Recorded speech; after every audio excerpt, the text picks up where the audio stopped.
I'm resigning a full-time job for the first time. Yang I thought gue beneran kayak bakal suka dan this is what I'm learning for and everything. Gue makin sadar kalau hati gue kayak gak di situ gitu. Gue makin sadar kayak hati gue ternyata gue kayaknya jauh lebih senang.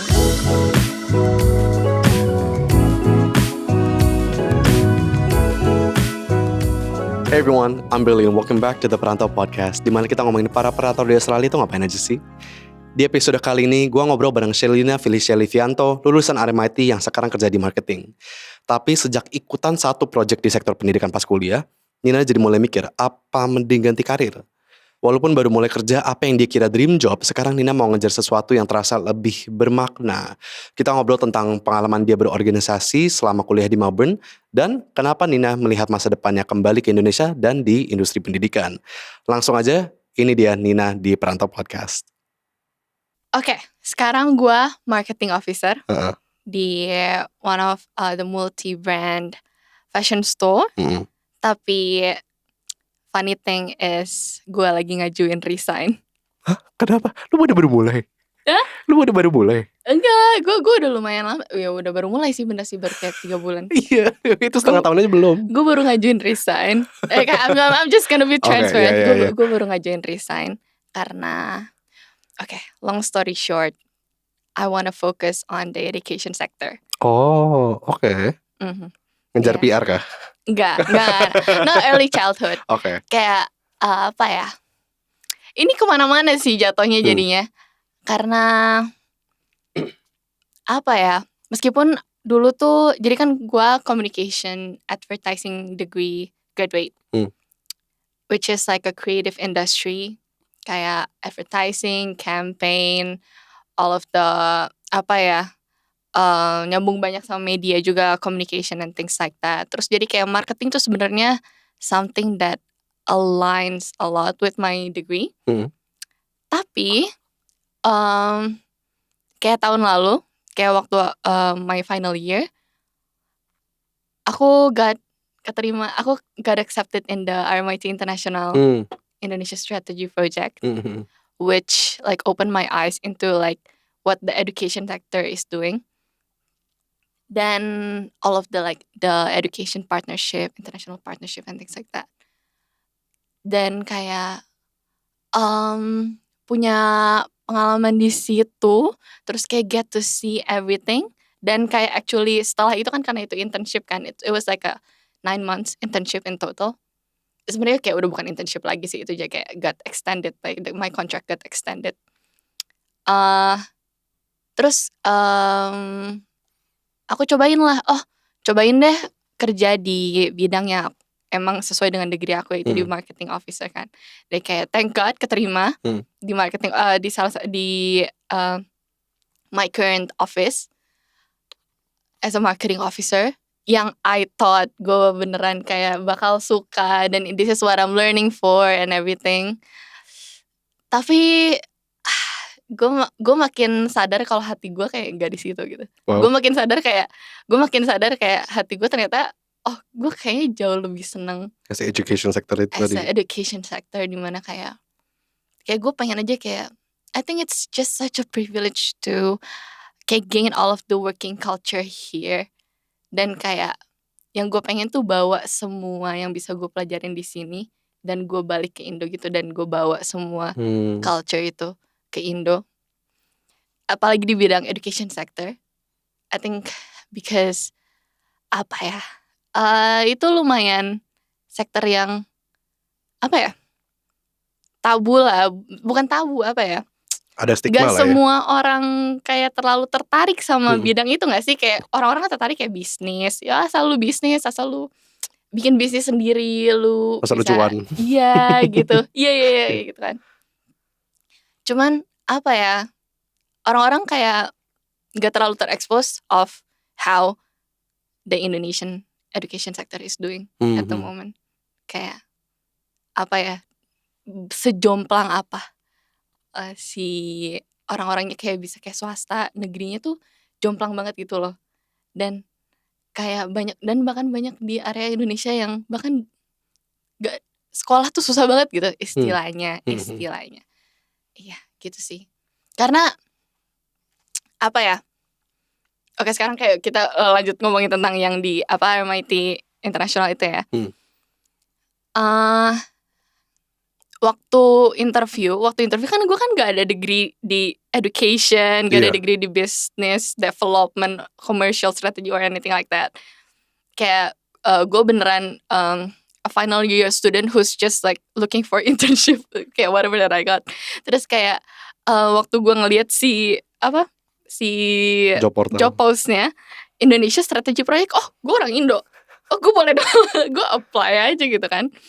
Terus waktu gue apply, terus gue lanjut ke interview, kayak knowing nothing kayak what I'm signing up for. Terus ada satu pertanyaan yang gue jawabnya tuh, mungkin sekarang RMIT tuh kayak all of the big institutions tuh kalau misalnya emang mau ngeliat Indonesia, mestinya ngeliat ke menengah atau bahkan menengah ke bawah gitu loh. Kayak social economic-nya yang berada di social economic menengah atau menengah ke bawah gitu. Karena kayak menurut gue di menengah ke atas tuh ya udah mereka udah kayak misalnya istilahnya kayak kalau misalnya gue boleh sebut brand-brand itu kayak Monash kan ada cabang di Jakarta, Deakin juga kalau nggak salah.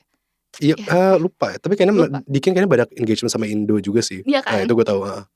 Tapi kan mereka kalau misalnya bikin cabang kayak gitu, mereka kan targetinnya orang-orang yang emang udah punya duit gitu kan, istilahnya kayak buat bayar, kayak buat exchange ke sini, nggak terlalu fokus di kayak ngasih full scholarship atau apa gitu. Tapi kalau Unimap kan kayak LPDP ada gitu segala macam kayak gitu ada gitu kan, kayak that's good gitu loh. Dan kayak aku tuh di interview tuh aku jawab kayak gitu, dan ternyata itu yang mereka cari gitu loh, itu jawaban yang mereka cari, dan somehow I got in. Dan kayak waktu gue pertama kali masuk tuh kayak what is this gitu kan, kayak gue baru pertama kali dikasih tahu tentang kayak how the education sector works, about kayak the thought leadership conference, kayak curriculum, transnational education, things like that. Wah, gue baru belajar di situ, gue baru tahu semuanya di situ. Gue clueless banget awalnya kayak gue kayak ini pekerjaan serius banget gitu loh. Emang gue bisa gitu survive di sini gitu ya, ini serius banget. Tapi karena kayak I come from kayak ayolah, gue biasa cuma social media coordinator yang bikin konten, tau gak sih? Yang kayak yang what I research is TikTok and kayak creative campaigns. Kayak gue I have no knowledge about this gitu. Tapi I think there's no such thing as coincidence gitu loh. Jadi kayak being exposed to that stuff, being part of, kayak being contribute, one of the people who contribute kayak di partnership between RMIT and Indonesian institutions, kayak, dan bahkan kayak gue juga dikasih kesempatan buat ketemu sama rektor-rektor ITB buat meeting gitu. Apalagi kayak karena rektor ITB kan aku dari Bandung juga, jadi kayak aku juga bisa ngomong bahasa Indonesia. Terus kayak it's just kayak an honor gitu. Dan kayak I feel like, terus kayak ada juga waktu itu satu ceremony yang kayak di post di Kemdikbud, terus kayak gue kan kayak only kayak a small contribution nih, cuman kayak nulis si project brief, planningnya doang kan, kayak itinerary and briefnya doang. Tapi kan gue ada gitu di meetingnya, terus kayak di foto, terus gue ada gitu di Kemdikbud. Gue kalau misalnya lu cari di Kemdikbud terus RMIT, itu ada kayak satu post yang ada guanya. It's just kayak mah lihat ya, Mbak. Iya, an achievement gitu loh. Dan dari situ kayak the dots connect, dan kayak you know what, kayak I'm gonna sacrifice my full time, dan kayak beneran kayak coba buat full on di education sector gitu loh. Kayak ya itu sih. Tapi yang di RMIT itu apa namanya, Indonesia Strategy Project ya di RMIT ya. Nah jadi sebenarnya yang di situ sebenarnya job desk lu tuh apa sih gitu loh? Sebenarnya job desk gue ngebantuin manajer gue. Oke, ya. Iya, awalnya of course kan, kayak awalnya gue ya kalau ada meeting gue yang summary-in as an intern would do. Kayak kalau ada meeting gue tulisin, gue summary-in, terus kayak bikin slide dan Excel sheet, things like that. Cuman lama-lama ketika kayak gue mulai dikasih Kan tadinya kan kontraknya cuma 3 bulan, tapi kayak gue di-extend lagi sampai Juli. Terus kayak I feel like my manager udah trust gitu sama gue, dan I have to feel like I belong in this office gitu kan. Terus jadi kayak gue mulai bikin apa ya, kayak market intel buat choosing the right partnership for RMIT. Kayak I did that for Indonesia and for Chinese as well, Chinese universities as well. Iya kayak istilahnya mungkin itu salah satu big contributions of mine ya. Jadi kayak misalnya dari 30, gue harus cari dari QS ranking gitu, QS ranking university. Gue harus cari top 30 Indonesian university, dan gue harus cari mana yang paling align sama RMIT dengan kayak all of the rubrics that I made gitu loh, soal kayak lokasinya, tuition fee-nya, bahkan how aligned the faculties sama RMIT, kayak how much they align, things like that, the vision and mission bahkan. Jadi kayak ini terserah lu mau masukin atau enggak, tapi kan kayak istilahnya, jadi kayak long story short, RMIT tuh pernah punya partnership sama UPH, tapi karena udah mau bikin cabang kalau nggak salah, udah sampai pokoknya udah mau bikin institusi barengan itu UPH sama RMIT. Cuman karena UPH have a really strong religion, vision and mission. Oke. Bener RMIT kan kayak RMIT, I mean gitu, Australia ya kan. Kayak misalnya kayak sama ACU gitu misalnya, kalau gitu kayak ya mungkin masih bisa kali ya. Iya. Jadi kayak very different vision and mission. Terus jadi wah udah dibikin tuh semuanya tapi gagal. Cuman karena vision missionnya nggak align, makanya kayak they need kayak people like me gitu loh, buat kayak beneran kayak market intel all of the kayak apa ya, vision and mission as I said, kayak and how much it aligns. Dan yang dipilih tuh mungkin, dan dari 30 itu di filter yang paling gak align, menengah, dan paling atas. Terus top 3-nya mungkin, makanya kemarin di Indonesia Project tuh build relationship with them. Itu mulai di kontak-kontak gitu sama si top 3 or top 5 universities gitu. Itu menarik sih. Gitu.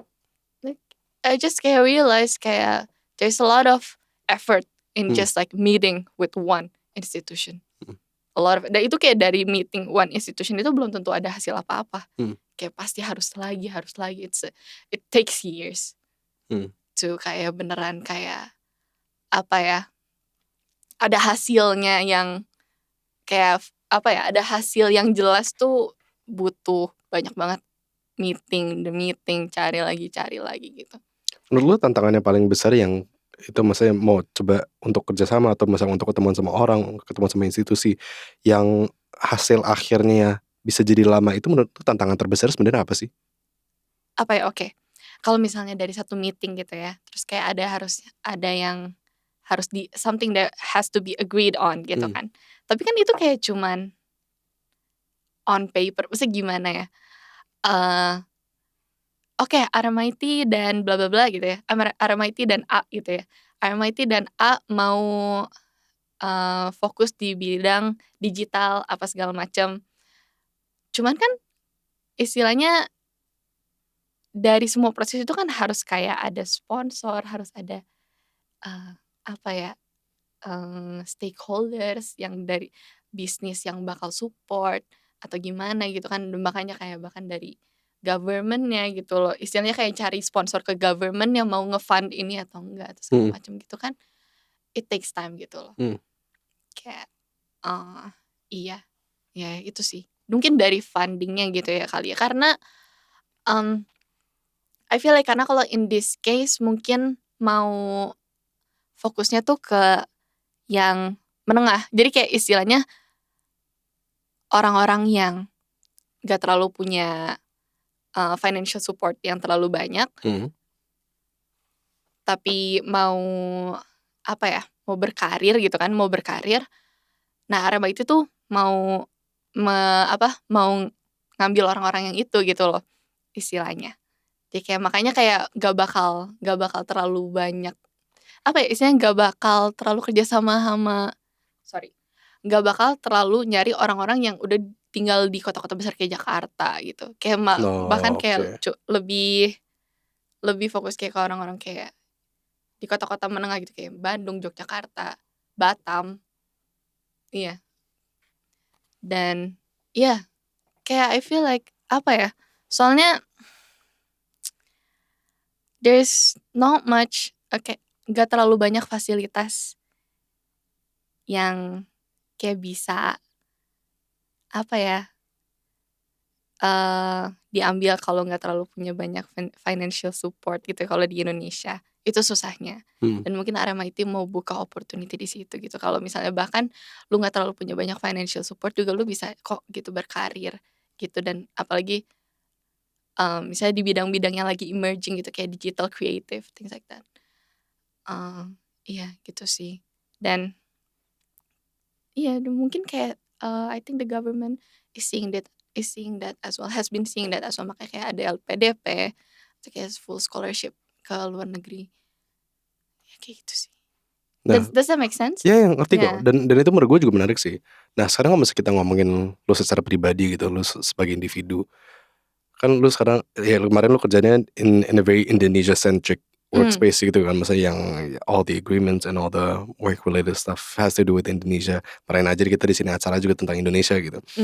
Nah lo ngerasa kan lu dulu juga sempat di PPRMIT sama di IFF kan, Indonesia Film Festival. Nah lo ngerasa apakah your experience there helps you in doing your work di situ? Kayak menurut tuh ada nggak yang kayak pas lu kerja di sana yang kayak lu nyadar ternyata tuh yang pas kemarin gue belajar di PPRMIT sama di IFF tuh ternyata kepake juga nih di yang lu sebagai intern di Indonesia Strategy Project gitu. Iya, I feel like mungkin kayak alasan mereka apa ya, even like maybe like on my resume, kalau mereka ngelihat kayak kalau gue aktif di organisasi-organisasi yang kayak related to Indonesian Student Association, kayak gue tuh orangnya mau volunteer di organisasi seperti kayak PPIA yang kayak connect between two worlds kayak gitu kan, kayak orang-orang Indo yang di sini gitu kan, and just like kayak berarti apa ya, gue orangnya mau berkontribusi gitu loh and even just like make connections. Kayak bahkan kan kayak kita juga kan kayak ketemunya kayak sesama orang-orang PPIA gitu loh, kayak saling kenal, itu kenal kayak tanpa sadar tuh PPIA yang awalnya gue kira tuh cuman buat cari temen tuh ternyata kayak ninggalin jejak for the long term juga ya gitu. Ternyata berguna ya? Iya ternyata berguna dan kayak social skillnya juga gitu kan, cari temen. Apalagi dulu gue waktu ke Melbourne tuh gak kenal siapa-siapa gitu kan, dan kayak makanya gue cari temen lewat PPIA. Dan bahkan teman-teman PPIA gue yang pertama itu PPIA RMIT, temenannya tuh masih sampai sekarang gitu. Jadi kayak apa ya, terus jadi ya the world feel a little bit smaller gitu loh. Ya kan, kayak dengan ikut organisasi kayak gitu. Kayak istilahnya ya tadi lu sebut ini, ya gue kenal itu, ya dia supervisor gue. Kayak it's just kayak apa ya, the world feels a little bit smaller, and I think in a good way, you know. Kayak just to have connection with people and kayak see how kayak sesama apa ya, apa sih namanya, perantau sesama perantau doing gitu loh, kayak seeing how teman seperjuangan gitu loh kayak lagi ngapain gitu loh. Nah karena tadi lu ngomong apalagi pas di awal-awal pas lu mulai uni kan lu gak ada teman gitu kan. Jadi lu ngerasa yang at least the first year itu menurut tuh tantangan apa ya, what were the highlights and what were some of the lows yang pas di tahun pertama itu? Soalnya kan jelas everything's new gitu kan, apa pelajaran baru mulai kuliah, terus atau ketemu teman-teman baru, ketemu ini, ketemu itu gitu, dan lu juga tinggal sendiri berarti kan. Nah itu jadi apa aja sih yang highs and lows-nya pas di tahun pertama itu? Apa ya, lu waktu nyampe Melbourne tuh kan bener-bener dilepas lu, you have to clean up your own mess, you have to be responsible on every path you choose gitu loh. Dan kayak that includes kayak meeting new people, joining new organizations, kerja part time di mana gitu loh, kayak applying for jobs gitu kan, dan kayak just to survive in this foreign environment, and I have to figure it out all by myself gitu loh, dan without kayak without any like family support here gitu kan, misalnya kayak di telepon juga cuman kan, tapi kan ya kali-kali gitu kan, kayak nggak it's not physical gitu mereka di sini. Jadi kayak apa ya, downs-nya ya mungkin kalau kesepian pasti ada lah ya, kesepian pasti ada. Cuman kayak mungkin lebih ke belajar buat tanggung jawab sama kesalahan sendiri itu sih, kayak istilahnya belajar apa ya, I have to clean up my own mess, itu sih. Jadi kayak kan nggak ada backingan, nggak ada apa-apa gitu. Mungkin kalau di Indo masih ada ortu yang kayak support apa gimana, cuma kalau di sini kan kayak kalau gue ngelakuin kesalahan, gue harus ngebenerin lagi sendiri semuanya gitu loh. Gitu sih. Ya, itu yang ngajarin gue hidup tinggal di sini tuh kayak bener ngajarin gue kalau gue harus tanggung jawab sama kehidupan gue sendiri. Berarti kan sekarang lu di sini udah beberapa tahun kan? Udah selesai your undergrad, sekarang juga udah kerja gitu. Jadi lo ngerasa from that transition itu dari student to full time work, lo ngerasa transition itu juga agak susah atau ternyata kayak ya udah gitu aja gitu? Mungkin untungnya in my case tuh gue ambil yang RMIT internship itu kan waktu gue masih study kan. Jadi dan mereka kan a 9 to 5 gitu or corporate job. Mungkin gue tuh shocknya tuh udah di situ. Jadi gue shock harus bangun pagi dan kayak seharian gue hilang tuh di situ gitu. Gue udah dari situ gue mulai pelan-pelan kayak ngerti kayak waktu gue makin lama makin hilang nih, makin gue gede waktu gue makin gak ada gitu. Jadi kayak life is not kayak gue harus tidur lebih awal, kayak ya harus adulting lah, that's adulting gitu. Jadi kayak waktu transition dari beres study ke full time job tuh buat gue pribadi nggak terlalu kerasa lah, karena gue udah I know what to expect. Transitionnya udah duluan tuh. Iya, I kinda know what to expect. Cuman yang itu sih crisis ya, jadi kayak is this what I really want to do gitu kan. Apalagi kayak with the working environment, I think RMIT has a really good working environment. Jadi kalau misalnya gue ditaruh di working environment yang lain dan kayak nggak sesuai yang gue expect tuh kayak loh kok mereka gini gitu, kayak tapi kan ya every office has kayak pro and cons lah gitu. Jadi kayak ya krisis, gue mau ngelakuin ini gak ya, apa gue mau ngelakuin itu, kayak there's so many choices gitu loh. And there's so many choices. That's like I said kayak and you have to be responsible of your own choice gitu. Dan yang kerjaan sekarang lu nih yang full time yang lu baru dapat atau udah mau resign. Nah itu sebenarnya titik jenuhnya tuh apa sih, yang kayak lu yang itu tadi yang kayak is this what I wanna do? Apa sih yang membuat lu ngerasa itu gitu, yang kayak kan tadinya lu udah sama your entire degree kan emang tujuannya mau kerja yang kayak begini gitu loh, ya kan? Tapi ternyata pas dapat ini bukan yang gue mau gitu. Jadi sebenarnya apa sih? Was there kayak one project atau one campaign atau apa yang kayak lu ngerasa I don't think this is me? Mungkin bukan titik jenuh ya, tapi lebih ke tahu gue tuh orangnya suka kalau gue punya impact.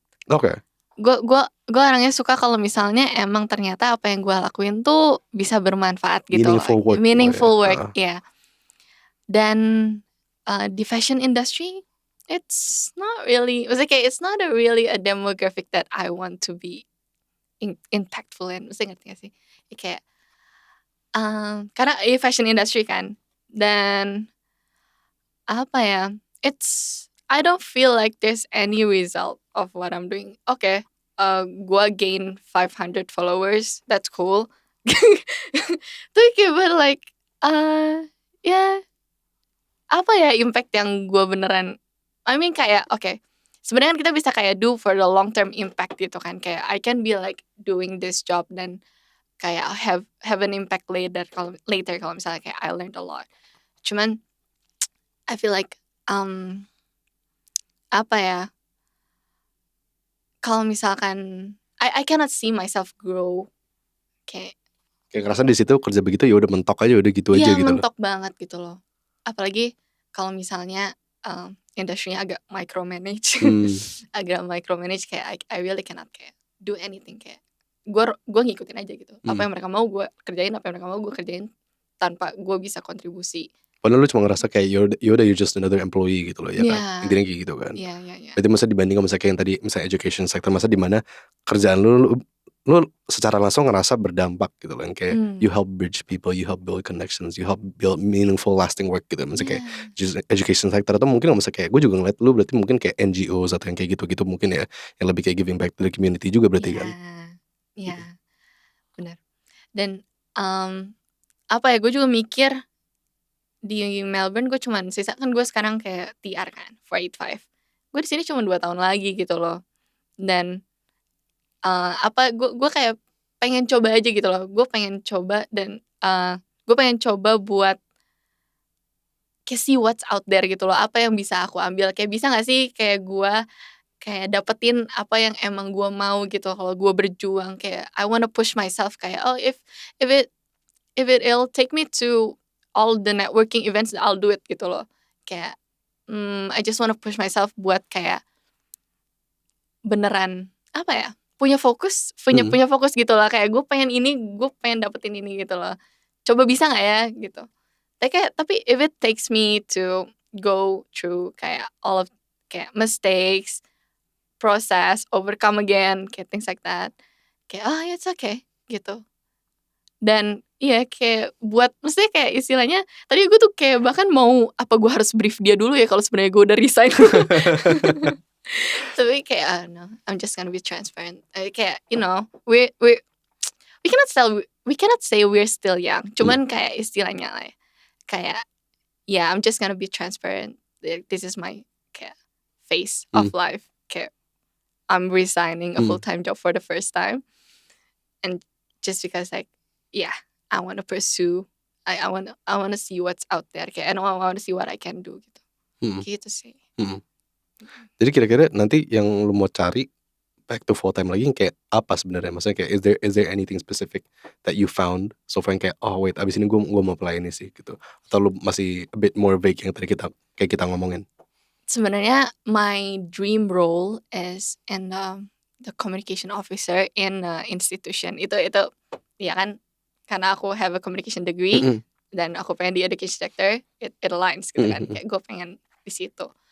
Cuman I think for now kayak apa ya, just any role that yang bisa nge-expose gue of how institution and partnership works. Kayak just to be, maksudnya kayak gue I don't have to be the one that yang ngajar gitu loh.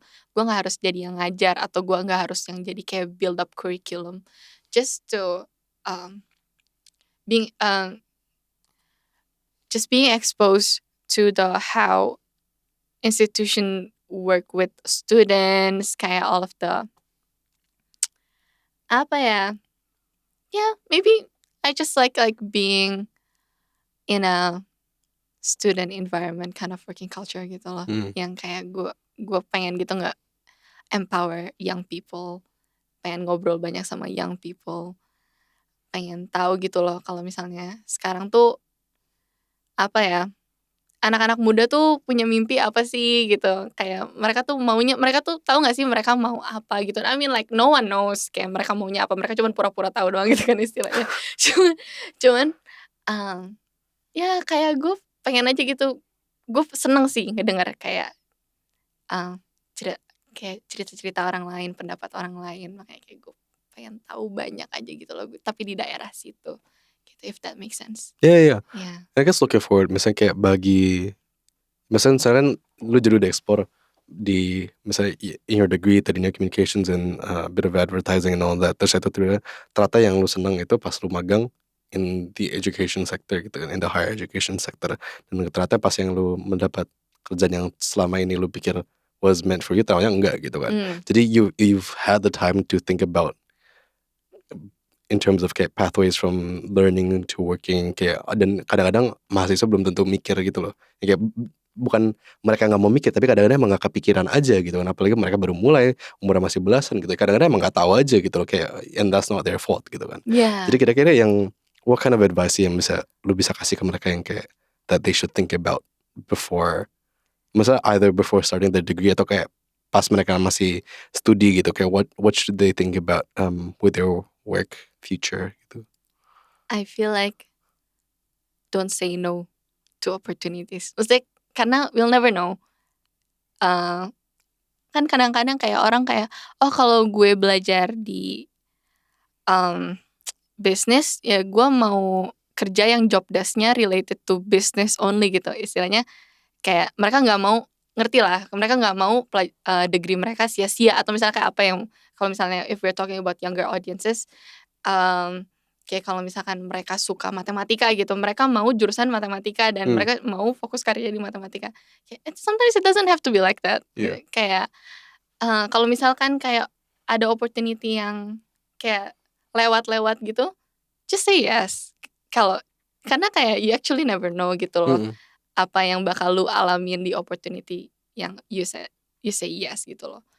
Dan of course kayak menurut aku kalau misalkan kayak you have a lot of experiences dan you make mistakes kan, kayak belajar dari kesalahan, bahkan kayak mungkin sometimes like doing organizations, mungkin some relationships are ruined gitu loh. Karena kayak of course kayak orang ada bentroknya gitu kan, orang ada yang nggak setujunya satu sama lain. Cuman kan dari situ kayak kita belajar kayak mesti ke depannya berarti kayak gimana, kayak gitu kan. Kalau misalnya mau build relationship sama orang, enaknya kayak gimana. Jadi kayak kayak gain a lot of experiences, do a lot of mistakes while you're young. Karena kayak menurut aku kalau misalkan udah lebih gede, kayak pasti fokusnya lebih ke kayak settle, harus udah dapet job ini, oke stay di job ini gitu loh. Karena kayak terlalu risky gitu buat kayak ngelakuin kesalahan atau kayak kayak ganti karir gitu kan. Walaupun sebenarnya nggak ada yang terlalu telat, cuman kan lebih risky aja gitu loh, lebih banyak tanggung jawabnya. Jadi mungkin kalau misalnya masih muda, ya itu sih paling kayak jangan sampai jangan nyesel aja lah, no regrets gitu loh kalau menurut aku. Gitu sih. Dan learn a lot from people, belajar banyak dari orang. Jadi kayak just have a humble heart, and kayak kalau misalkan apalagi kita kan Gen Z kayak terekspos banget gitu kan sama orang lain lagi ngapain gitu loh. Dan kayak kan kalau misalnya kayak kita achieve something, we wanna share, we wanna post on social media gitu kan. We want to have our social media presence gitu. Dan kayak I think it's a privilege to have that. Karena kayak buat kayak ngelihat orang lain seumuran kita udah sesukses apa, jangan taruh itu jadi pressure, tapi malah jadi kayak kita bisa belajar gitu dari orang ini, orang itu, kesalahan mereka, proses mereka, apa segala macam. And it's so easy to connect gitu kan sekarang, apalagi gitu. I feel like just push yourself. Okay, that's good insight. And I guess that wraps up the episode. Gak kerasa ya. So thank you banget udah ngeluangin waktu di hari Sabtu begini. Dan gue ngerasa itu insight bagus ya, apalagi yang kayak tadi dari Indonesia Strategy Project. Indonesia Strategy Project menurut gue itu menarik sih, kayaknya itu not enough people talk about that sih. Emang kayak apalagi yang hubungan like these masa public pemerintah, these private institutions ya. Termasuk kayak these private partnerships yang kayak antara kampus ke kampus, institusi ke institusi gitu.